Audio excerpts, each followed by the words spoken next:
April 19ஆம் தேதியை miss பண்ணிடாதீங்க. உங்கள் வாழ்க்கையில தங்க கதவு திறக்கப் போகுது. ஏன்னா அன்றைக்கு அக்ஷய திருதியை வருது. இந்த நாளில் முருகனின் அருள் ரொம்ப பரிபூரணமாக இருக்கும். நீங்கள் எப்படி தங்க கதவு திறக்கலாம் என்று ரொம்ப ஈஸியா 2 செயல்களை சொல்லுறேன். இப்ப அது என்னன்னு தெரிஞ்சுப்போம். அதுக்கு முன்னாடி உங்களுக்கு முருகனை ரொம்ப பிடிக்கும் என்றால், இந்த வீடியோவுக்கு ஒரு லைக் மற்றும் ஷேர் செய்து பாருங்க. அப்படியே நம்ம சேனலை சப்ஸ்கிரைப் பண்ணிக்கோங்க. நான் சொல்லப் போற இந்த 2 விஷயம் மட்டும் பண்ணிட்டா போதும். உங்க வாழ்க்கையில் நல்ல மாற்றம் ஆரம்பமாகும். முதல் விஷயம், உங்களால் முடிந்தால் காலையில் முருகன் கோவிலுக்கு போவது ரொம்பவும் சிறப்பு.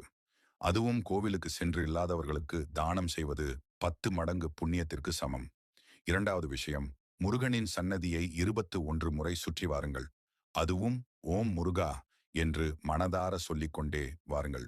இப்படி செய்வதினால் முருகன் உங்கள் வேண்டுதலை மட்டுமல்ல, நீங்கள் ஆசைப்பட்ட நகை, பணம், வாகனங்கள் எல்லாவற்றையும் இந்த மாதம் முடிவதற்குள் ஏதாவது ஒன்றை நிறைவேற்றி தருவார்.